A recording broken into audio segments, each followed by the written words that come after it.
하나님 말씀 함께 봅니다. 예레미야서 31장 14절의 말씀입니다. 제가 가진 성경은 구약성경 1102페이지입니다. 예레미야 31장 14절. 다 찾으셔서 함께 말씀 한 절만 목소리를 맞추어서 읽고 하나님 앞에 영광 올려드립니다. 다 같이 시작. 내가 기름으로 제사장들의 심령에 흡족해 하며 내 은혜로 내 백성에게 만족해 하리라. 여호와의 말이니라. 아멘. 오늘 말씀의 제목은 만족해 하시는 하나님 따라가기 세 번째입니다. 마지막 시간인데요. 만족해 하시는 하나님. 여러분 어제까지 만족하셨습니까? 매일매일 살면서? 대답을 안 하시는 거 보니까 만족을 못 하셨던 것 같아. 만족이라는 게 참 쉽지가 않죠. 때로는 아프고 때로는 일이 꼬이고 때로는 힘든 일이 생기고 원하는 대로 안 풀리고 그러면 불평불만이 더 올라오지 만족이 올라오지는 않죠. 그게 우리들의 인간의 모습이죠. 그럼에도 불구하고 성경은 하나님을 바라보는 자에게 만족을 주신다. 누가 줘요? 하나님이 주신다. 그렇게 말씀합니다. 하나님이 주시는 거예요. 하나님의 손길은 당신의 자녀들이 이 세상을 살아가면서 하늘의 평안, 하늘의 만족, 그걸 누리기를 원하시는 것이 하나님이셔요. 믿음의 자녀들이 하나님을 따라 살아갈 때 아버지 되시는 그분께서 한없는 만족감으로 당신의 자녀들을 그렇게 채워주시길 원해요. 그게 하나님 아버지의 마음이에요. 그래서 지난 두 번의 시간을 통해서 채워주시되 흔들어 넘치도록 채워주시는 그 하나님의 손길을 우리가 누려봤고요. 그리고 지키시고 구속하셔서 성공과 축복으로 내 영혼이 잘됨 같이 내가 범사에 잘되고 내가 형통하기를 원한다는 그 아버지 하나님의 마음을 우리가 들여다볼 수 있었습니다. 그렇다면 오늘도 우리가 살아갈 때 그 하나님이 주시고자 하시는 바로 그것을 내가 거머쥐고 내 것이 되게 하고 나로 하여금 하나님이 원하시는 그 풍성한 은혜의 삶을 누릴 수 있는 그러한 범사가 되어야 될 줄로 믿습니다. 그래서 우리는 그 하나님을 믿고 의지하며 고백하며 따라가야 되겠죠. 오늘은 그렇게 만족감을 주시는 하나님을 따라가는 성도들에게 또 하나 하나님이 주시는 손길이 있습니다. 그게 뭐냐면 능력입니다. 능력의 일꾼이 되게 하겠다. 만족해 하시는 하나님을 따라가는 인생들에게 영성의 사람이 되게 하겠다. 능력의 사역자가 되게 하겠다. 이게 하나님의 마음이에요. 인터넷을 들여다보다가 갓피플스라는 그 선교 사이트에 오래된 글을 하나 보게 되었습니다. 이런 내용입니다. 어느 목사님께서 시골에서 목회를 열심히 하고 계셨는데 어느 날 갑자기 할머니 한 분이 교회에 출석을 하셨어요. 그런데 이 할머니는 전혀 믿음이란 자체를 가질 수 있는 그런 분이 아니에요. 깜짝 놀랐습니다. 그렇게 전도를 해도 고개를 흔들고 꿈쩍도 안 하던 분이에요. 그래서 하도 궁금해서 목사님이 아니 어떻게 나오게 되셨습니까? 하고 연유를 물었더니 할머니가 이런 재미난 얘기를 합니다. 자기가 나이도 먹고 이제 늙어막게 죽을 때도 되고 하니까 종교를 좀 가졌으면 좋겠다라는 생각이 문득 들더래요.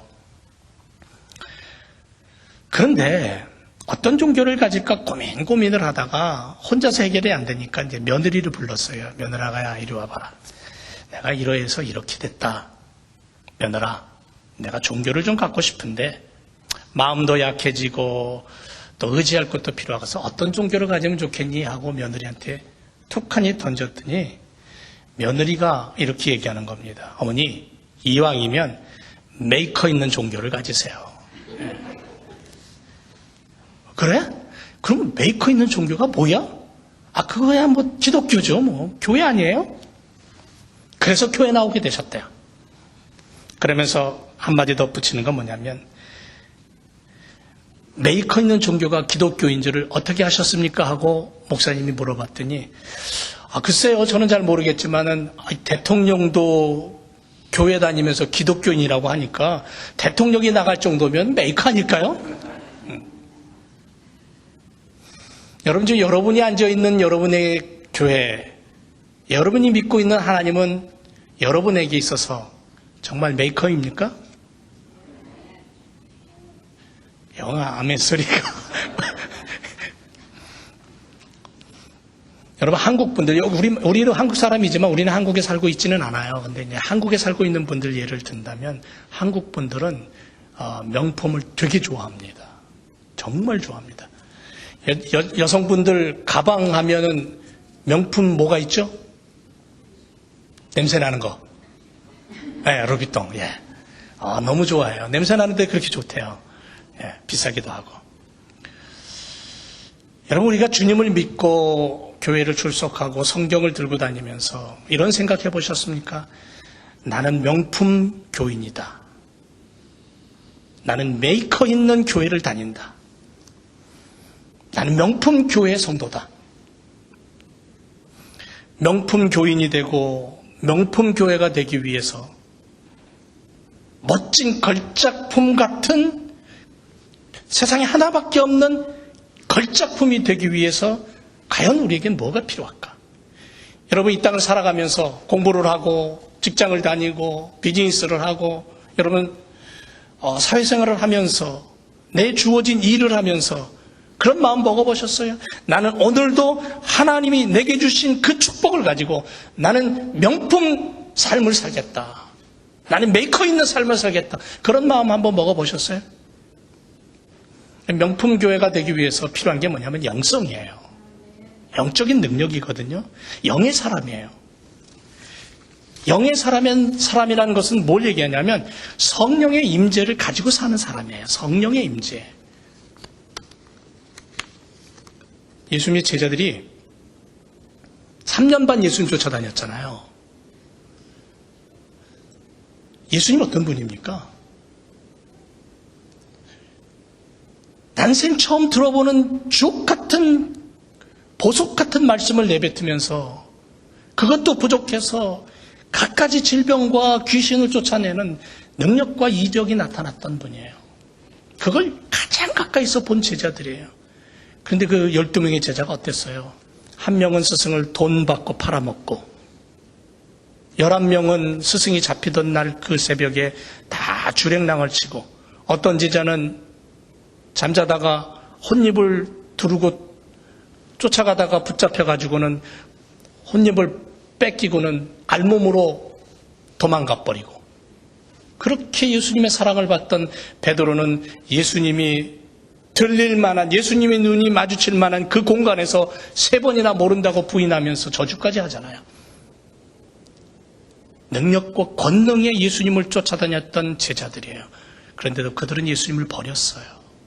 목숨이 아까워서, 두려워서. 그런데 그런 자들이 마가다락방에서 성령 받으니까 불 속으로 뛰어들더라고요. 그냥 오늘날 그리스도인들이 명품 그리스도인이 되기를 원한다면 성령의 임재를 경험해야 된다는 거예요. 성령 받아야 된다는 거예요. 성령 없이는 안 돼요. 여러분, 이분 아십니까? 한국의 대표적인 무신론자였어요. 세계적인 석학이었습니다. 한국에 그분을 능가하는 석학이 없을 정도예요. 대단히 뛰어난 분입니다. 지성인 중에 지성인입니다. 교회를 다녀본 적도 없고 어떤 종교도 믿어본 적이 없었던 인생을 살았습니다. 그런데 그가 2007년 7월 24일 세례를 받기 위해서 무릎을 꿇었습니다. 그리고 그는 이렇게 고백합니다. 오늘부터 저는 신자의 길을 걷습니다. 그동안 많은 직함을 갖고 여기까지 걸어왔습니다. 이제 새로운 길을 떠납니다. 이 길이 외로울 수도 있지만 신자로서 한 발 한 발 나아가고 싶습니다. 그렇게 고백하면서 신자로서의 삶을 시작합니다. 지성에서 영성으로라는 책을 씁니다.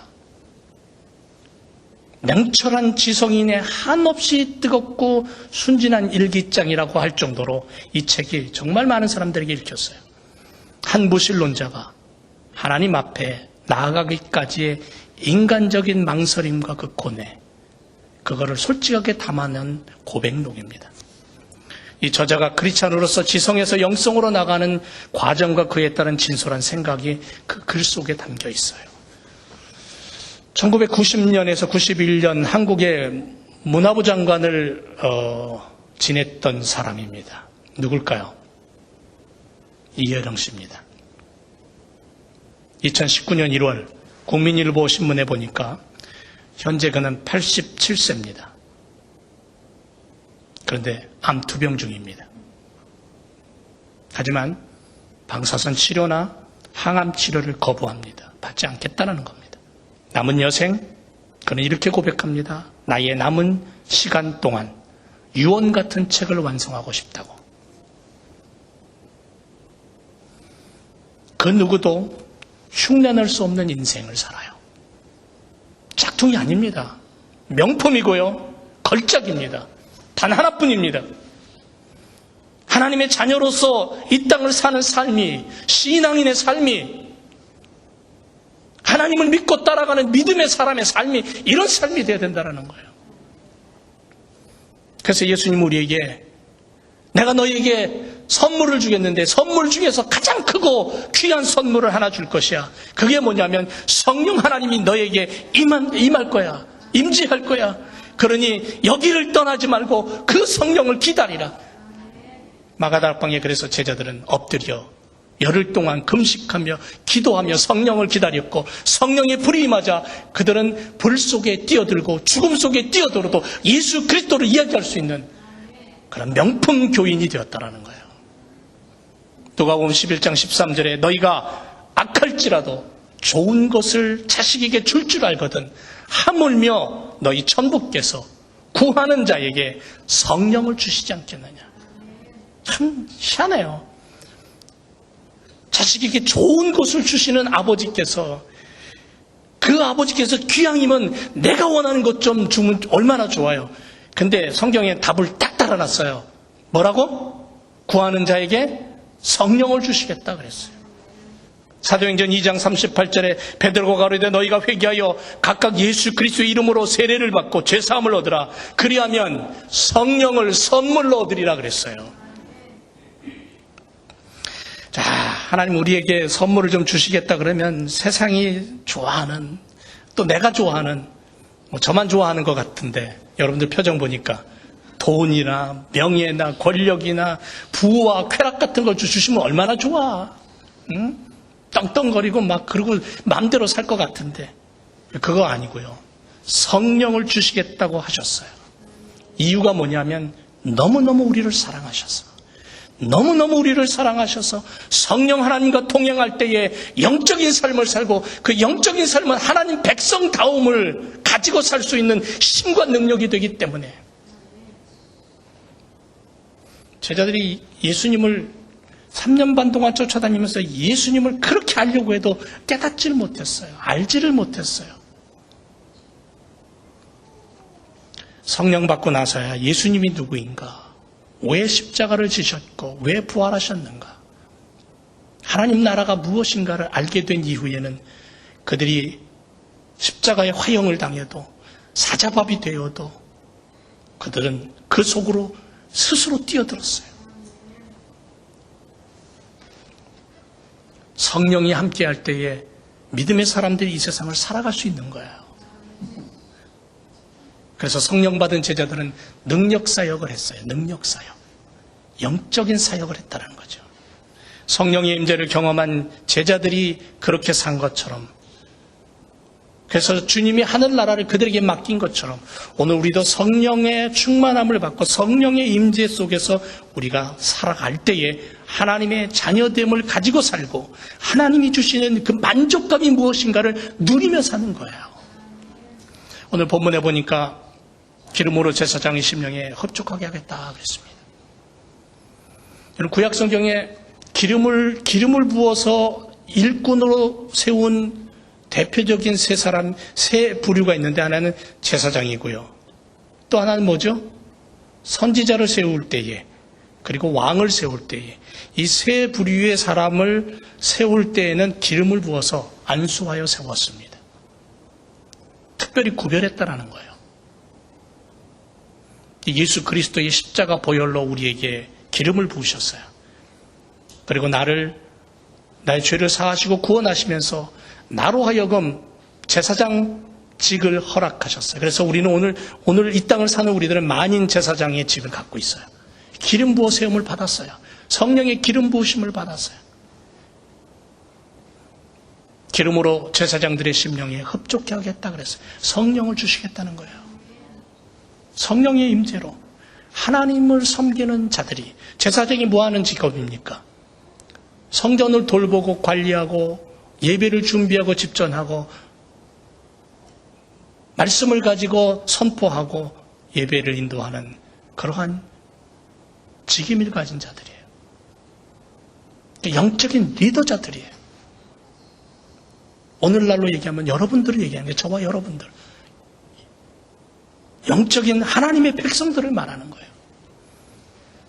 그들의 심령 속에 성령을 부으셔서 흡족하게 하겠다, 가득 채우시겠다는 거예요. 이 교회 사역자들이 영적으로 충만하지 않으면 하나님의 나라를 온전히 전할 수가 없어요. 엉뚱한 생각이 드는 거예요. 심령의 흡족함이 가득하고 만족함이 넘치고, 교회 사역자들이 영적으로 충만하고 성령이 충만하고 은혜가 가득하고, 그래서 교회 안에서 흡족함과 만족함이 느껴지는 일꾼으로 삼으신다는 거죠. 저와 여러분은 하는 일이 다르지만 결국 내가 가진 일을 통해서 하나님의 나라가 선포되고 하나님의 영광이 드러나고 하나님의 그 뜻이 전파되는 것을 우리 하나님은 원하시는 거예요. 행복의 참기름이 온 교회를 가득 채우는 그러한 향기 있는 교회, 냄새가 진하게 풍겨나는 교회, 하나님의 은혜가 얼마나 놀라운지, 여러분, 성도들의 입을 열기만 하면 성도들이 하나님의 놀라운 은혜를 간증하고 찬양할 수 있는 그런 곳. 교회 안에는 만족함이 흐르고 엄마 아빠의 마음속에 하나님의 흡족함이 흘러 넘치는, 가정에서도 일터에서도 영적인 축복을 누리는 신앙의 삶이에요. 그래서 이런 성령 충만한 성도, 흡족함을 가지고 기름 부으심을 받은 그러한 하나님의 일꾼들의 입에서는 부정과 파괴의 말이 나오는 게 아니라, 무시와 비판의 말이 나오는 게 아니라 용서와 사랑의 말이 나오더라고요. 제자들을 보니까 그랬어요. 예수님의 제자들을 보니까, 제자의 제자들을 보니까 또 그랬어요. 그렇게 과격하고 그렇게 거칠던 인생이 예수님 만나고 성령 받으니까 바뀌더라는 거예요. 변화되더라는 거예요. 제사장의 심령이 흡족하다는 것은 성령 충만해서 하나님을 향한 예배가 온전해지는 거예요. 제사장이 예배 드리는 자들이라 그랬잖아요. 예배를 준비하는 자들이라 그랬잖아요. 오늘 우리들의 삶에 예배를 드리는 삶을 살아가는데, 우리가 성령의 기름 부으심을 받았을 때 우리의 예배가 하나님 앞에 온전해지는 거예요. 그래서 나의 모든 삶이 예배예요. 운전을 하고 가도 예배고, 밥을 먹어도 예배고, 일을 해도 예배고, 공부를 해도 예배고. 그러다 보니까 백성들이 하나님 앞에 가지고 나오는 물질이 풍성해져서 제사장들이 쓰고도 남음이 있는 넘치는 물질의 축복까지 하나님께서 허락하시는 것을 볼 수가 있습니다. 하나님이 주시는 만족함과 흡족함을 누리는 성령의 사람, 영성 있는 사람의 삶과 그 가정과 그 교회가 어떻게 되냐면 행복지수가 높아진다는 거예요.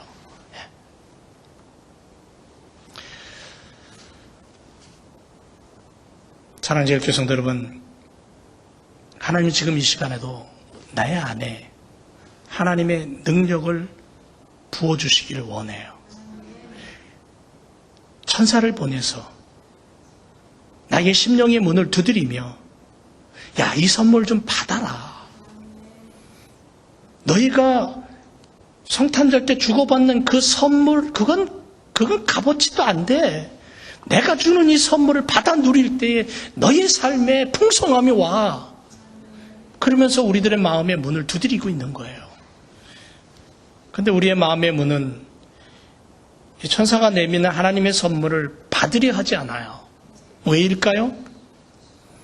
내 두 손에 가득 다른 게 들려 있어서 그래요. 가득. 세상 것으로 너무 가득 내 두 양손에 가득 들려 있기 때문에 이 주님이 내미시는 그 놀라운 선물을 받을 수가 없는 거예요. 손이 뭐 3개, 4개 되는 것도 아니고. 그래서 우리는 뭘 해야 되냐면 내려놓는 일을 해야 돼요. 내가 세상적인 것에 들고 있는 나의 손에서 그것을 내려놓고 주님이 주시는 것을 받을 수 있는 용기, 이게 필요하다는 거죠. 이 믿음이 필요한 거예요. 이 믿음을 뭐라 그러냐면 내가 엎드려 하나님 앞에 기도하는 거예요. 토마스 후커라는 사람은 이런 고백을 합니다. 나는 매일 매 시간 은혜를 받습니다.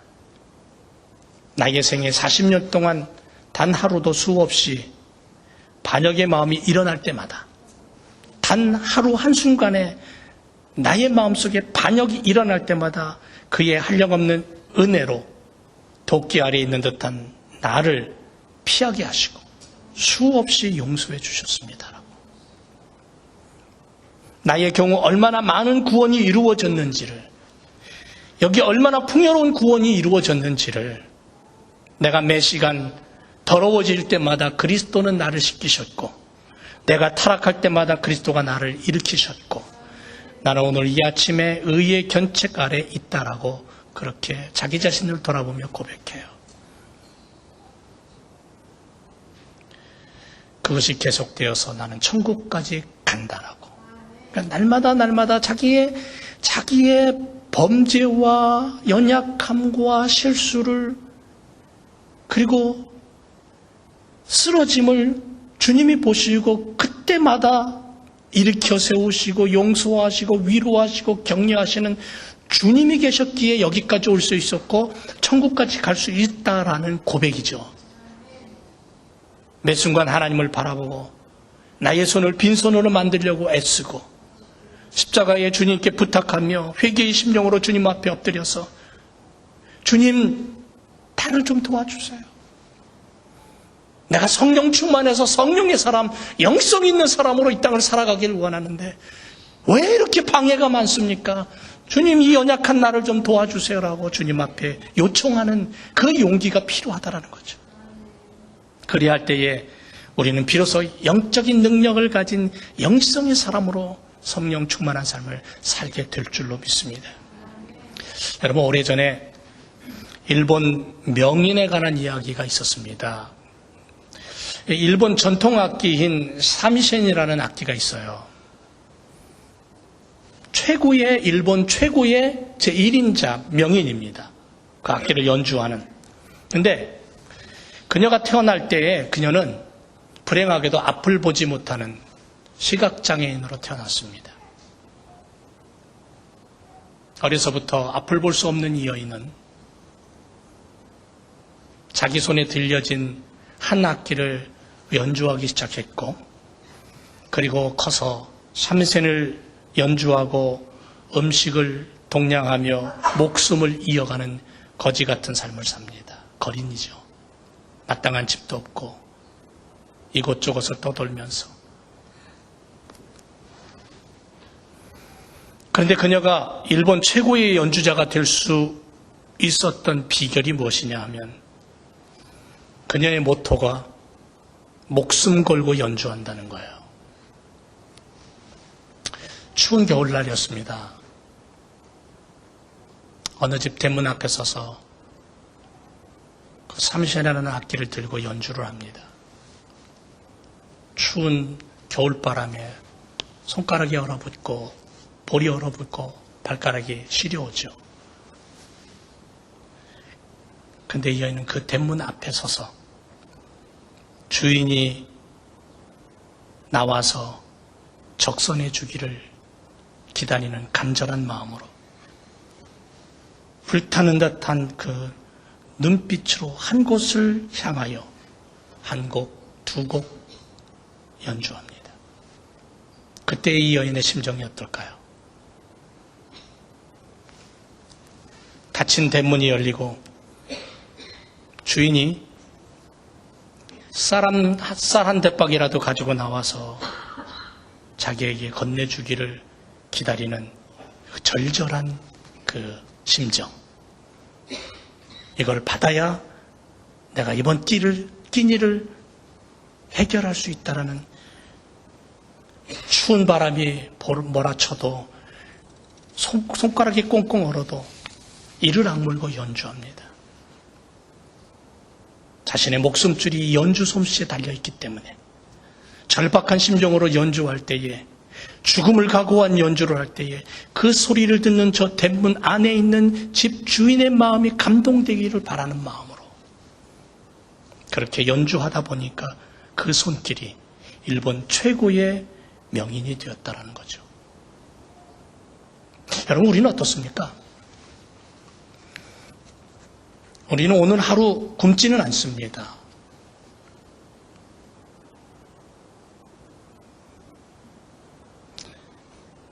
우리는 어디에 관심을 두고 무엇을 바라보며 살아가는지, 저와 여러분은 하나님의 자녀인지, 전능하시고 자애로우신 하나님 아버지의 아들이고 딸이라고 성경은 우리에게 수없이 외치고 있는데, 십자가에 피 흘려 죽으시면서 우리를 사랑하신다고, 그 사랑이 너무너무 크고 놀라워서 죽음마저도 이기고 무덤 문 열고 부활하신 주님의 그 사랑인데, 사도 바울은 사도행전 19장 2절에서 너희가 믿을 때 성령을 받았느냐라고 우리에게 강하게 질문하고 있는데, 나는 어떤 관심을 가지고 어떤 삶을 살아가고 있는지,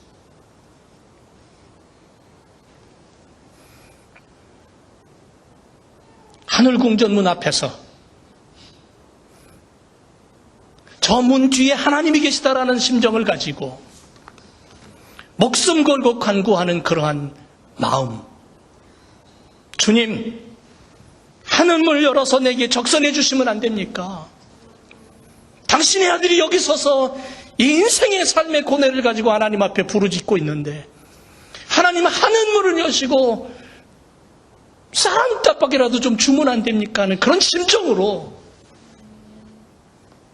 죽음을 각오하고 하나님 내게 성령 부어주셔서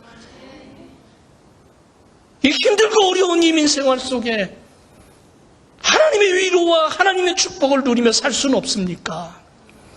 성경에 하나님 우리에게 분명히 그렇게 말씀하시지 않았습니까?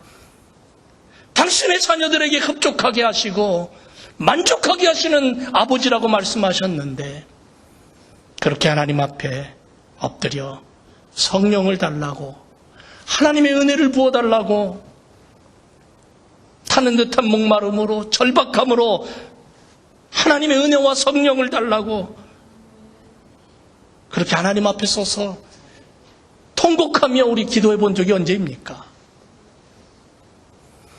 성령 받으려면 기도하지 않으면 안 돼요. 마음을 열고 그 하나님이 나의 아버지임을 고백하며 영접하고 기도하지 않으면 성령이 안 와요. 예수님을 3년 반 동안 쫓아다녔던 제자들도 성령 받기 위해서 마가다락방에서 열흘 동안 금식하며 저녁 기도에 힘썼다 그랬어요. 기도할 때 성령이 임해요. 내 마음을 열고 하나님 앞에 고백하는 것이 기도이고, 하나님의 천국문 앞에서 정말 이 한 여인처럼